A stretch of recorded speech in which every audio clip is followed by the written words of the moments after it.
Hello प्यारे बच्चों, सभी को गॉड ब्लेस यू। आज हम लोग वास्तविक संख्या का लेक्चर 4 पढ़ेंगे। इससे पहले हम लोग लेक्चर 3 कवर कर चुके हैं इस चैप्टर में। तो प्यारे बच्चों, लेक्चर थर्ड का जो हम लोगों का लास्ट टॉपिक था वो था फ्रैक्शन, और आज हम लोग फ्रैक्शन का कुछ विशेष टाइप पढ़ेंगे। तो प्यारे बच्चों, आज का जो हम लोगों का पहला टाइप है वो है यूनिट फ्रैक्शन, इकाई भिन्न। तो विद्वानों, यदि आपसे कोई पूछे इकाई भिन्न किसको बोलते हैं, यूनिट फ्रैक्शन किसको बोलते हैं, तो विद्वानों आपको अच्छे से याद रखना है। ऐसे भिन्न को हम लोग इकाई भिन्न बोलेंगे जिसका अंश 1 होता है। यदि किसी भिन्न का अंश 1 हो और हर में 0 से बड़ा संख्या हो, तो ऐसे भिन्न को हम लोग क्या बोलेंगे, इकाई भिन्न बोलेंगे, या यूनिट फ्रैक्शन इंग्लिश में हम लोग इसी को बोलते हैं। जिस भिन्न का अंश 1 होता है और हर 0 से बड़ा हो, उसे हम लोग क्या बोलेंगे, इकाई भिन्न कहेंगे। जिस भिन्न का अंश 1 होता है और हर 0 से बड़ा नंबर होता है, ऐसे भिन्न को हम लोग क्या बोलते हैं, इकाई भिन्न बोलते हैं। जैसे यहाँ देखिए कुछ एग्जाम्पल है। 1/2, 1/2 हमारा इकाई भिन्न कहलाएगा, क्योंकि अंश हमारा आज 1 है। डिफिनेशन भी यही कहता है, यदि किसी भिन्न का अंश 1 होता है, न्यूमरेटर मतलब अंश होता है, ऊपर वाला को हम लोग अंश बोलते हैं, नीचे वाला को हर बोलते हैं। तो अंश हमारा 1 होना चाहिए, हर में 0 से बड़ा नंबर होना चाहिए, और भिन्न हमेशा पॉजिटिव में लिखा जाता है, भिन्न का वैल्यू ऋणात्मक नहीं होता है। ठीक है विद्वानों, तो यहाँ जो भी एग्जाम्पल आप देख पा रहे हैं, ये सभी एग्जाम्पल हमारा क्या है, इकाई भिन्न का है।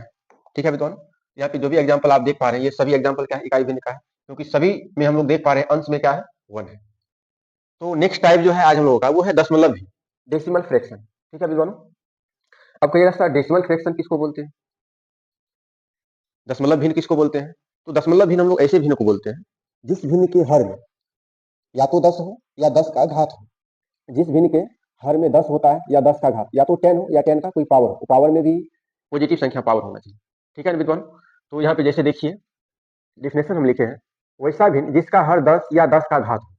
हर नीचे वाला को हम लोग बोलते हैं भिन्न, हमेशा p/q के रूप में लिखा जाता है। ऊपर वाला को हम लोग अंश बोलते हैं, और नीचे वाला को हम लोग क्या बोलते हैं, हर बोलते हैं। अंश को इंग्लिश में न्यूमरेटर बोलते हैं, हर को हम लोग डिनोमिनेटर बोलते हैं। तो यहाँ पे अभी हम हर का बात कर रहे हैं। वैसा भी जिसका हर या तो 10 हो या 10 का घात हो, या तो 10 हो या 10 का क्या हो, घात हो, ऐसे भिन्न को हम लोग क्या बोलेंगे, दशमलव भिन्न बोलेंगे। जैसे यहाँ देखिए 1/10, हर में 10 है, तो ये हमारा दशमलव भिन्न कहलाएगा। 2/100 है, यहाँ पे 10 का घात 2 है, ये भी हमारा दशमलव भिन्न कहलाएगा। 13/1000 है, ये 10 का घात 3 है, ये भी हमारा क्या कहलाएगा, दशमलव भिन्न कहलाएगा। यहाँ 15/10,000 है, 10 का घात 4 होगा, तो ये भी हमारा क्या कहलाएगा, दशमलव भिन्न कहलाएगा। एवं प्रकार से यहाँ जो भी एग्जाम्पल आप देख पा रहे हैं, ये जो 4 एग्जाम्पल है, ये चारों का चारों हमारा क्या है, दशमलव भिन्न। जब कभी भी किसी भिन्न के हर में नीचे में या तो 10 हो या 10 का घात आपको दिख जाए, तो ऐसे भिन्न को हम लोग बोलते हैं दशमलव भिन्न। ठीक है विद्वान, डेसिमल फ्रैक्शन। नेक्स्ट टाइप है आज हम लोगों का संक्षिप्त भिन्न। अब कहिएगा सर संक्षिप्त भिन्न किसको बोलते हैं। तो संक्षिप्त भिन्न हम लोग विद्वानों ऐसे भिन्न को बोलते हैं जिसके अंश और हर का पेयर, अंश और हर में जो भी संख्या होता है उसका अगर हम पेयर तैयार करें, युग्म बनाए, तो हमेशा सअभाज्य संख्या होगा। ठीक है विद्वानों, अंश और हर में जो नंबर होगा वो हमेशा सअभाज्य संख्या होगा।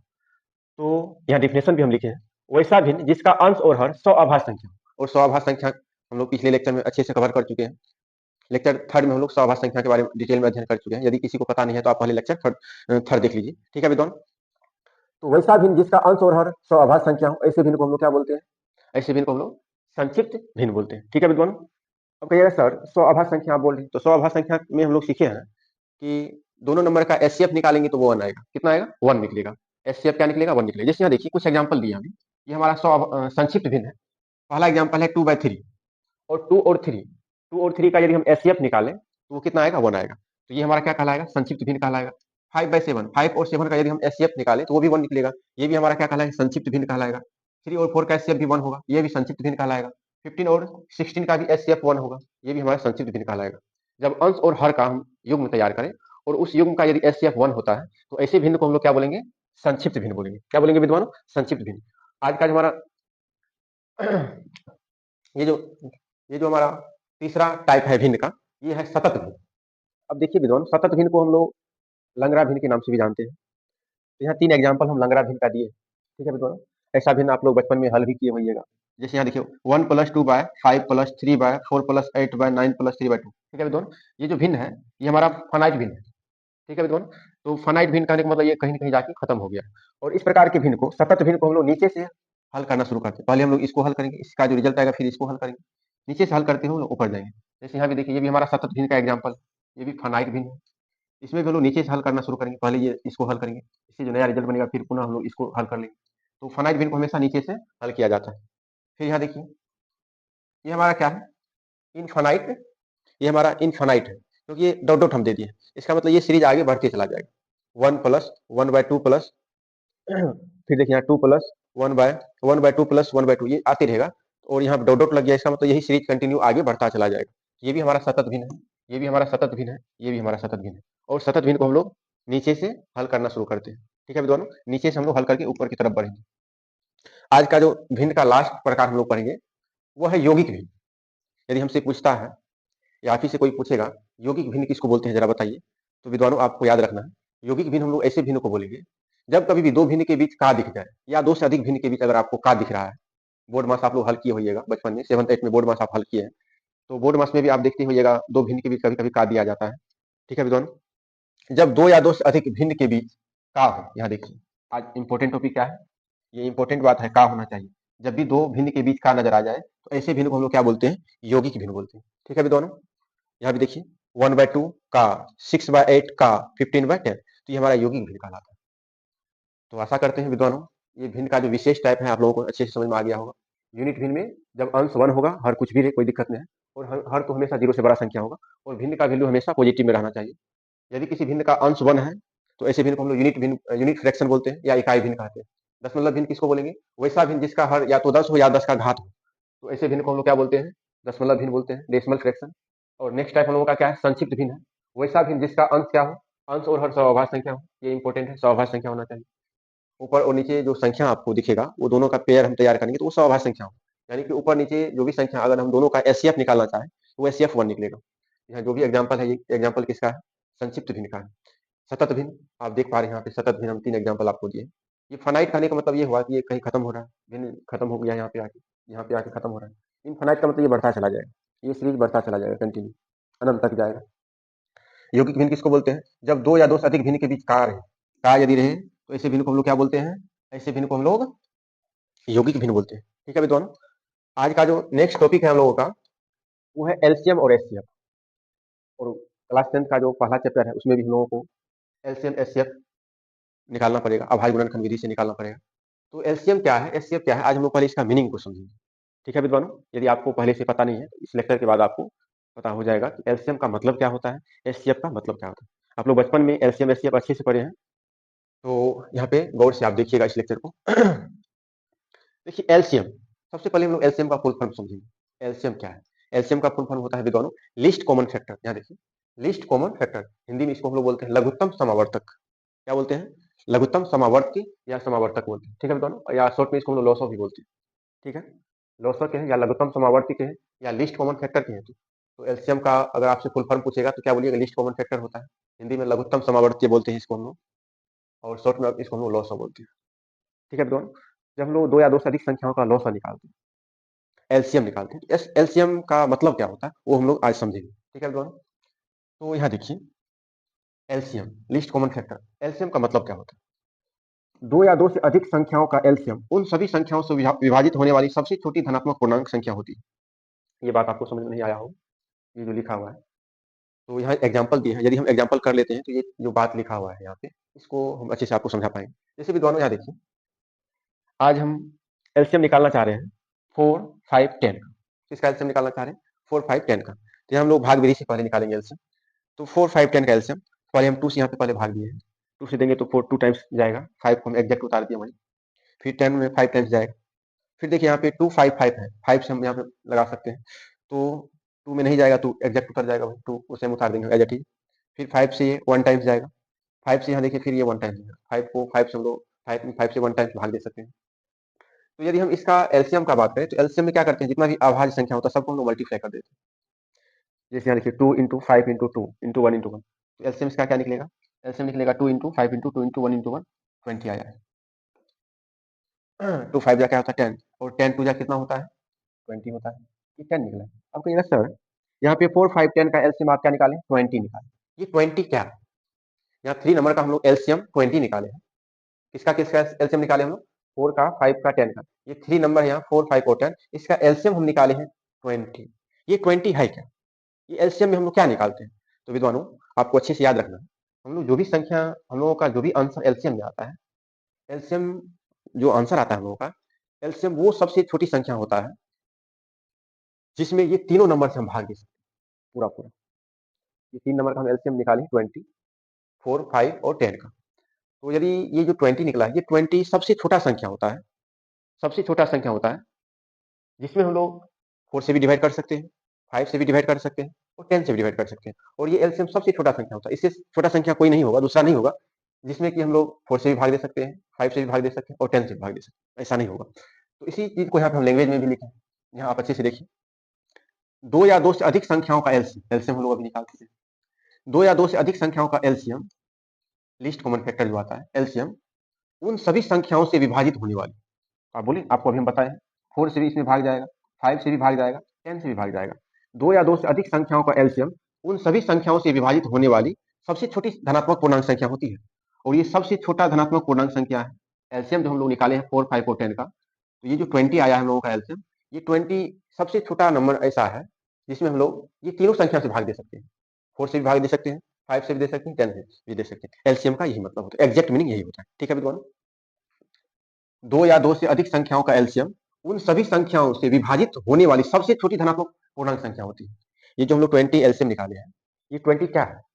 ये 20 सबसे छोटा ऐसा संख्या है जिस संख्या में हम लोग 4 से भी भाग दे सकते हैं, 5 से भी दे सकते हैं और 10 से भी दे सकते हैं। जब भी हम लोग 2 नंबर का एलसीएम निकालते हैं या 2 से अधिक संख्याओं का एलसीएम निकालते हैं, तो एलसीएम क्या बताता है? एलसीएम वो सबसे छोटी संख्या होता है जिसमें हम लोग जितने भी संख्याओं का एलसीएम निकाले हैं, उसमें से प्रत्येक संख्या से उस संख्या में भाग जाएगा। एलसीएम में आप भाग दे सकते हैं, ठीक है, और वो एग्जैक्ट जाएगा। तो आशा करते हैं कि एलसीएम का मीनिंग आप लोगों को अच्छे से समझ में आ गया होगा। 2 या 2 से अधिक संख्याओं का एलसीएम उन सभी संख्याओं से विभाजित होने वाली सबसे छोटी, यहाँ इंपॉर्टेंट है, सबसे छोटी धनात्मक पूर्णांक संख्या होती है। इससे छोटा नहीं हो सकता, इससे छोटा। और एलसीएम का एग्जैक्ट मीनिंग भी यही होता है। आज का जो नेक्स्ट टॉपिक है हम लोगों का वो है एचसीएफ। एचसीएफ का जो फुल फॉर्म होता है वो होता है हाईएस्ट कॉमन फैक्टर। क्या होता है? Highest common factor. इसी को हम लोग हिंदी में बोलते हैं महत्तम समावर्तक, महत्तम समापवर्तक। और एलसीएम का हिंदी में हम लोग क्या बोलते हैं? एलसीएम को लघुत्तम समापवर्त्य, लघुत्तम समापवर्त्य। और एचसीएफ को हम लोग हिंदी में क्या बोलते हैं? महत्तम समापवर्तक, समापवर्तक। और इसी को शॉर्ट में हम लोग मौसा बोलते हैं, या हाईएस्ट कॉमन फैक्टर। अब इसका भी मीनिंग हम लोग समझेंगे। हाईएस्ट कॉमन फैक्टर क्या चीज होता है, ये क्या है, समझ में नहीं आ रहा है, तो आज के बाद आप लोगों को अच्छे से समझ में आ जाएगा। तो अब देखिए एचसीएफ जो हम लोग निकालते हैं, एचसीएफ क्यों निकालते हैं और एचसीएफ निकालते हैं तो वो क्या निकलता है? ठीक है विद्वान, अब देखिए यहाँ पे किसी दी गई संख्याओं के समुच्चय को, जो भी संख्या, 2 संख्या का मान लो हम लोग एचसीएफ निकाल रहे हैं या 2 से अधिक संख्याओं का एचसीएफ निकालते हैं। यहाँ देखिए एचसीएफ क्या है, पहले हम लोग एचसीएफ निकाल देते हैं। जैसे यहाँ देखो बाबू, एचसीएफ हम निकालना चाह रहे हैं 12, मतलब 12 और 18, 12 और 18 का हम एचसीएफ आज निकालना चाह रहे हैं। 12 और 18 का हम एचसीएफ निकालना चाह रहे हैं। तो यहाँ भाग विधि से हम निकाल रहे हैं। तो अगर हम 12 से 18 में भाग देंगे तो 1 टाइम्स जाएगा, यहाँ पे सब्ट्रैक्ट कर देंगे, तो यहाँ पे हमारा रिमाइंडर कितना आएगा? 6 आएगा। फिर हम लोग क्या करते हैं, इस 6 से इसमें भाग देते हैं, 12 में भाग देते हैं, या भाग दिए, तो 6 से 12 में 2 टाइम्स जाएगा, पूरा पूरा ये कट गया है। और लास्ट समय जो भाजक होता है हमारा, जिससे पूरा पूरा कट जाता है, यही भाजक हमारा क्या कहलाता है? एचसीएफ कहलाता है। अभी जो हम लोग निकाले हैं 12, 12 और 18 का एचसीएफ, वो हमारा क्या निकला है? 6 निकला। क्या निकला है विद्वान? 6 निकला। ये एचसीएफ आप लोग बचपन में एचसीएफ निकालने के लिए पढ़े होइएगा, ये भाग भाग द्वारा, ठीक है ना। आज हम लोग आभार गुणनखंड विधि से भी एचसीएफ और एलसीएम निकालने के लिए सीखेंगे। तो अब देखिए एचसीएफ जो हम लोग निकाले हैं 6, ये क्या है? एचसीएफ क्या बताता है? देखो, किसी दी गई संख्याओं के समुच्चय को, आज संख्या का समुच्चय क्या दिया गया है? 12 और 18, ये हमारा संख्या का समुच्चय है। किसी दी गई संख्याओं के समुच्चय को पूर्णतः विभाजित करने वाली सबसे बड़ी संख्या होती है। एचसीएफ क्या होता है? जिस भी संख्या का हम लोग एचसीएफ निकालते हैं, मान लो 2 संख्या का एचसीएफ निकाले या 2 से अधिक संख्या का एचसीएफ निकाले, तो एचसीएफ जो हमारा रिजल्ट आता है, एचसीएफ जो हम लोग निकालते हैं आंसर में जो एचसीएफ आता है, तो एचसीएफ वो सबसे बड़ा नंबर होता है जिससे हम लोग दोनों संख्या में भाग दे सकते हैं, और वो सबसे बड़ा नंबर होता है। ठीक है ना विद्वान? जैसे देखिए, किसी दी गई संख्याओं के समुच्चय को, मतलब संग्रह को, जो भी संख्या आपको दिया गया, जैसे मान लीजिए आज 2 संख्या यहाँ दिया गया है, किसी दी गई संख्याओं के समुच्चय को पूर्णतः विभाजित करने वाली सबसे बड़ी संख्या, जो सबसे बड़ा संख्या होगा, उन संख्याओं को हम लोग क्या बोलते हैं? एचसीएफ बोलते हैं। उन संख्याओं का एचसीएफ होती है, समझ गए ना। जैसे यहाँ देखिए एचसीएफ आज हमारा क्या निकला है? 6 निकला है, ये हमारा 6 एचसीएफ है। और 6 जो है हमारा, यहाँ देखिए हमारा संख्या क्या था? 12 और 18। ये 6 एक ऐसा नंबर है, 6 एक ऐसा नंबर है जो कि 12 को भी डिवाइड कर देगा पूरा पूरा, और 18 को भी डिवाइड कर देगा पूरा पूरा, और ये सबसे बड़ा नंबर है। और ये सबसे क्या है? बड़ा नंबर है। अब देखिए इससे छोटा नंबर भी है, 2 से भी दोनों डिवाइड जाएगा, पूरा पूरा भाग लगेगा। 3 से भी दोनों में हम लोग पूरा पूरा भाग दे सकते हैं, और 6 से भी भाग दे सकते हैं, दोनों में हम लोग 6 से भी भाग दे सकते हैं। तो 6 एक ऐसा नंबर है और सबसे बड़ा, एचसीएफ में हाईएस्ट कॉमन फैक्टर मतलब सबसे बड़ा फैक्टर होना चाहिए। क्या होना चाहिए, सबसे बड़ा कॉमन फैक्टर होना चाहिए। तो 12 और 18 में जो सबसे बड़ा कॉमन फैक्टर है वो क्या है, 6 ही है। 6 एक ऐसा नंबर है जिससे कि हम लोग 12 में विभाज्य देख सकते हैं, 18 में विभाज्य दे सकते हैं। ठीक है ना विद्वान। तो किसी दी गई संख्याओं के समुच्च को पूर्णतः मतलब पूर्ण रूप से विभाजित करने वाली सबसे बड़ी संख्या, सबसे जो बड़ा नंबर हमारा होगा, उन संख्याओं का एचसीएफ होती है। और जैसे आज 12 और 18 के एचसीएफ हम लोग 6 निकाले, और 6 सबसे बड़ा नंबर है जो कि 12 को भी डिवाइड कर रहा है, 18 को भी डिवाइड कर पा रहा है। ठीक है विद्वान। तो ये एचसीएफ क्या होता है ये भी समझ में आ गया है, एलसीएम क्या होता है ये भी आपको समझ में आ गया है। हम लोग एलसीएम सीखेंगे भाग विधि से और गुणनखंड विधि से भी, दोनों विधि से हम लोग एलसीएम निकालना सीखेंगे। ठीक है विद्वान। जैसे यहाँ देखिए, पहले हम लोग आज भाग विधि से एलसीएम कैसे निकालते हैं। ठीक है विद्वान। तो एलसीएम भाग विधि से निकालने के लिए आप लोग बचपन में ही पढ़े हैं। जैसे यहाँ देखिए 6 है, 72 है, 120, इसका एलसीएम निकालना। पहले 2 से दोनों में जाएगा, इसमें ये तीनों में 2 से भाग लग जाएगा, 2 से 3 टाइम्स। अगर इसमें भाग देना है, 2 तिया से हो जाएगा, 2 छाके 12, 36 टाइम जाएगा। इसमें 60 टाइम जाएगा, फिर 2 से भाग जाएगा, 3 में नहीं लगेगा, एज इट इज उतार देंगे, 10 का 10 उतार देंगे। इसमें 2 का 2, 18 मरतबे ले जाएगा, ये 30 मरतबे जाएगा। 2 से पुनः भाग जाएगा, इसमें 3 एज इट इज उतार देंगे हम लोग, 10 का 10 उतारेंगे। इसमें 9 टाइम्स लगेगा, इसमें 15 टाइम्स लगेगा। अब 2 से नहीं लगेगा, अब इसमें हम लोग 3 से देंगे, 3 से 1 टाइम, 3 से ये 3 टाइम्स, 3 से ये 5 टाइम्स। अब इसमें नहीं लगेगा। अब एलसीएम कैसे निकालते हैं, एलसीएम भाग विधि से कैसे निकालेंगे। तो ये जितना अभाज्य गुणनखंड आपको नजर आ रहा है, इस सबको जब हम लोग मल्टीप्लाई कर देते हैं, ये टोटल संख्या को मल्टीप्लाई करने से जो रिजल्ट आता है वो हमारा क्या कहलाता है, एलसीएम। और ये भाग विधि से निकालने का ये विधि, भाग विधि द्वारा हम लोग इसी प्रकार से निकालते हैं।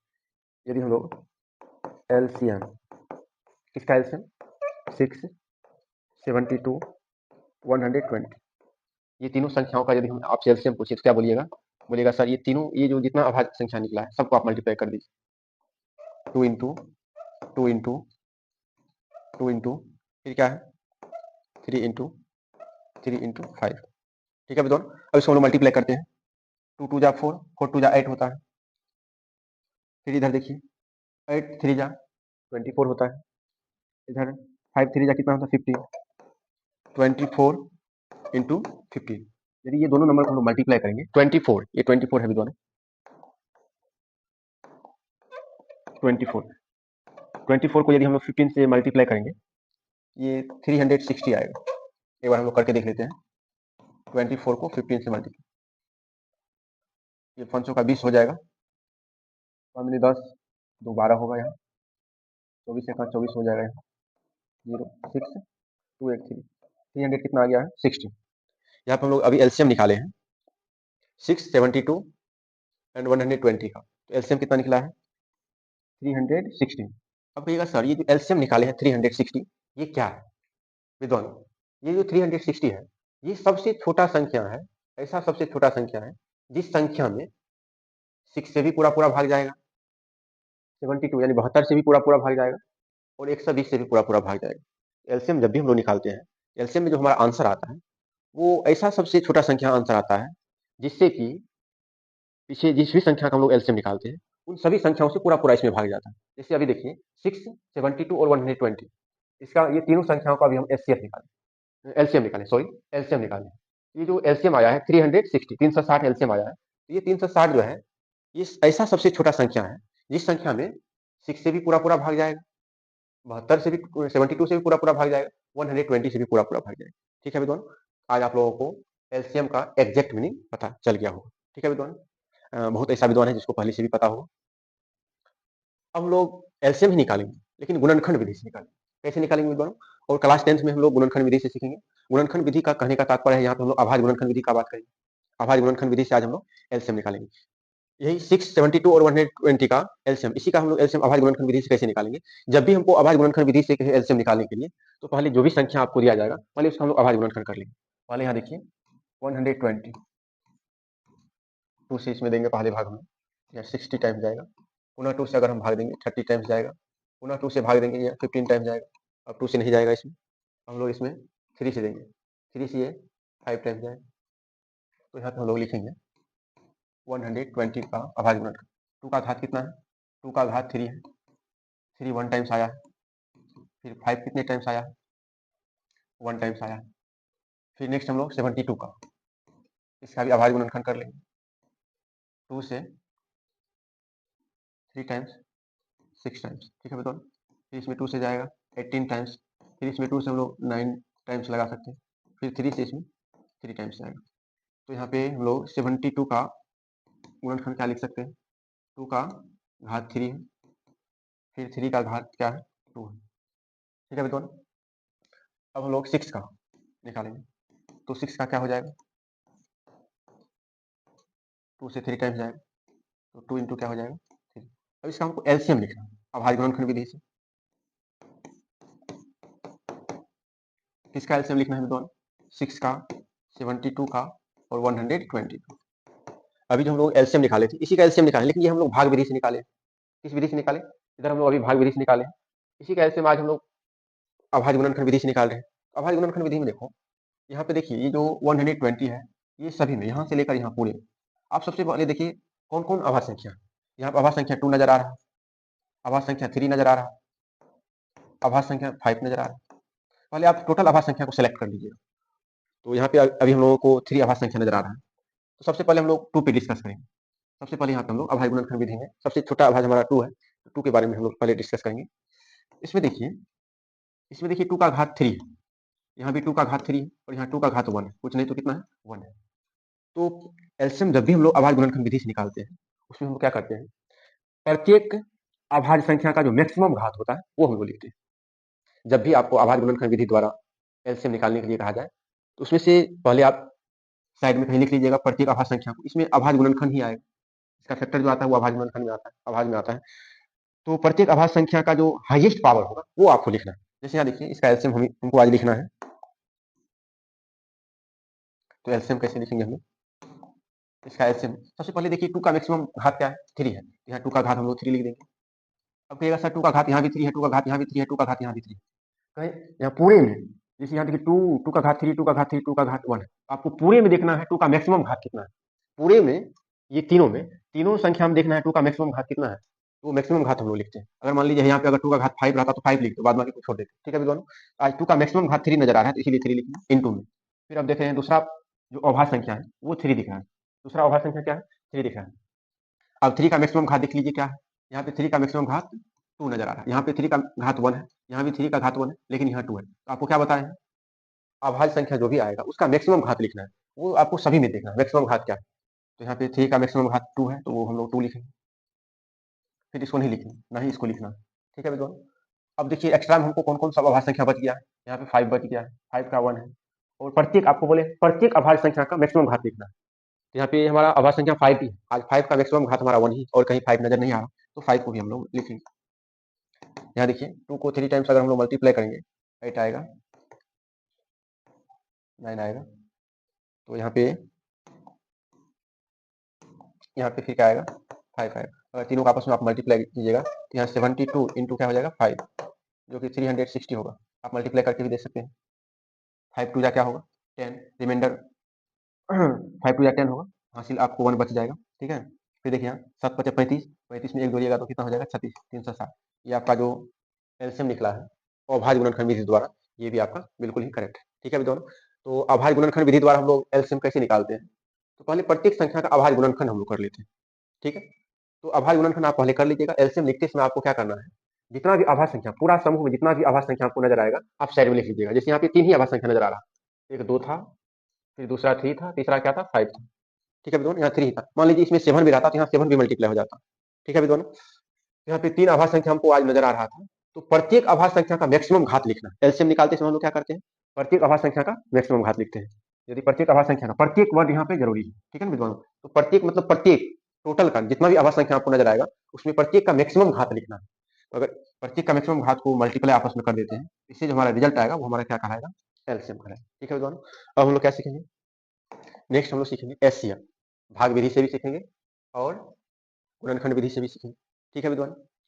अब भाग विधि से कैसे निकालिए, आप लोग बचपन में भाग विधि पढ़े, जैसे मान लीजिए पहले दो संख्या का हम लोग एससीएफ निकाल लेते हैं, 72 में हम लोग डिवाइड करेंगे 6 से, ठीक है विद्वान।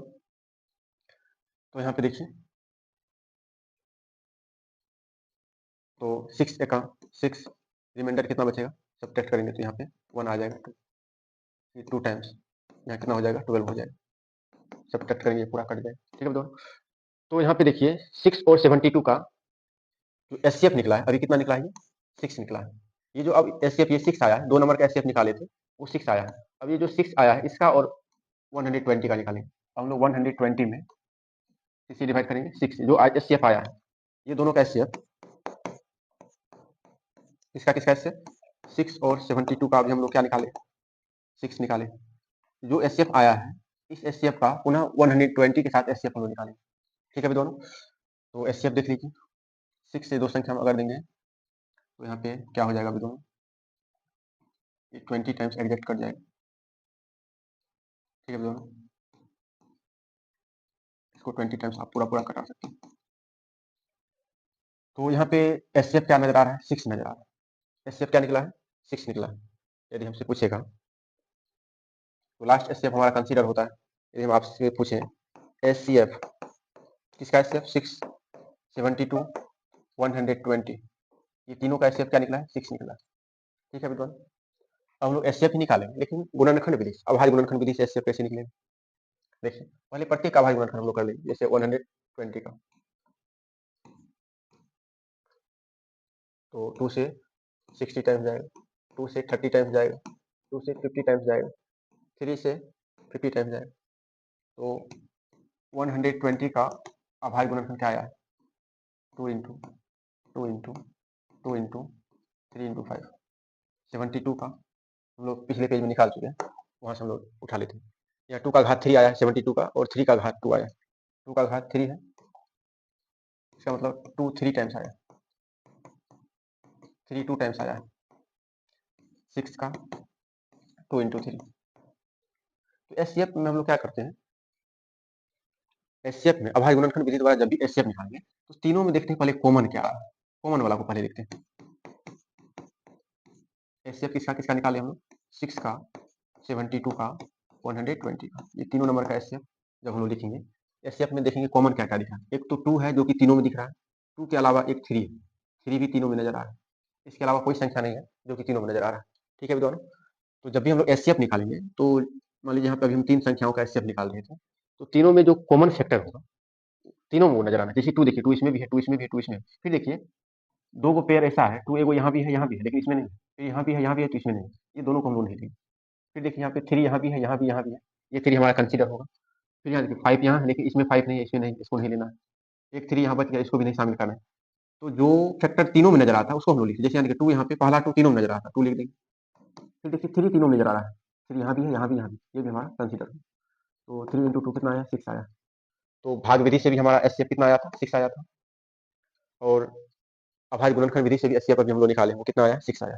ठीक है विद्वान, और यहाँ देखिए कुछ फार्मूला आप लोगों के लिए लिख दिए हैं, ये इंपॉर्टेंट है। यहाँ पे शुरू का जो 5 है ये काफी इंपॉर्टेंट है, ये बिहार बोर्ड में अक्सर पूछा जाता है, फार्मूला पे डायरेक्ट ऑब्जेक्टिव पूछ लिया जाता है। तो प्रथम n प्राकृतिक संख्याओं का योग, ये फार्मूला लिखे n इंटू एन प्लस 1/2, इस पे हम लोग पिछले लेक्चर में सवाल भी कर चुके हैं। जैसे मान लीजिए कहेंगे प्रथम 5 प्राकृतिक संख्याओं का योग निकालिए, कितना होगा, तो n की जगह क्या रखेंगे, 5, 5 इंटू 5 प्लस 1/2। जब हम लोग इसको हल कर लेंगे तो उससे हमारा आंसर आ जाएगा। जैसे कहेगा प्रथम n सम प्राकृतिक संख्याओं का योग निकालिए, जैसे मान लीजिए कहेगा प्रथम 10 सम प्राकृतिक संख्याओं का योगफल कितना होगा, तो n की जगह 10 रख देंगे, हमारा आंसर निकल जाएगा। प्रथम n विषम संख्याओं प्रथम n विषम प्राकृतिक संख्याओं का योग कितना होगा, उसके लिए फॉर्मूला होता है n स्क्वायर। जैसे मान लीजिए आपसे कहेंगे प्रथम 15 विषम प्राकृतिक संख्याओं का योगफल कितना होगा, तो आप 15 का स्क्वायर कर दीजिए। ठीक है विद्वान, प्रथम n प्राकृतिक संख्याओं का वर्गों का योगफल यदि हमसे पूछेगा तो उसके लिए फॉर्मूला होता है n into n plus 1, 2n plus 1/6, ये फॉर्मूला भी याद रखिएगा। प्रथम n प्राकृतिक संख्याओं का घनों का योगफल के लिए फॉर्मूला ये रखिएगा। घन में देखिए क्या है, देखिए प्रथम n प्राकृतिक संख्याओं का योगफल के लिए फॉर्मूला आपको याद है n इंटू एन प्लस 1/2, यहाँ देखिए उसी का स्क्वायर कर देना, n इंटू एन प्लस 1/2 का केवल क्या कर देना, स्क्वायर कर दीजिएगा, तो प्रथम n प्राकृतिक संख्याओं के घनों का योगफल आ जाएगा। प्रथम n प्राकृतिक संख्याओं के वर्गों का योगफल, वर्ग में तो स्क्वायर समझ रहे हैं आप लोग, फॉर्मूला क्या होता है n into n plus 1, 2n plus 1/6, ये फॉर्मूला हमारा होता है, इसको भी याद रखना है। प्रथम n विषम प्राकृतिक संख्याओं के वर्गों का यदि योगफल पूछेगा तो n into 2n plus 1, 2n minus 1/3 होता है। ये दोनों उतना इंपॉर्टेंट नहीं है, ये 5 जो है ये आप लोगों को याद रखना है, ये एग्जाम के पॉइंट ऑफ व्यू से भी काफी इंपॉर्टेंट है। ये तीनों तो काफी इंपॉर्टेंट है, ये दोनों पे भी कभी कभी सवाल आ जाते हैं। ठीक है विद्वान, तो आज हम लोग इतना ही पढ़ेंगे, यहाँ से आगे हम लोग नेक्स्ट लेक्चर में पढ़ेंगे। तब तक के लिए धन्यवाद।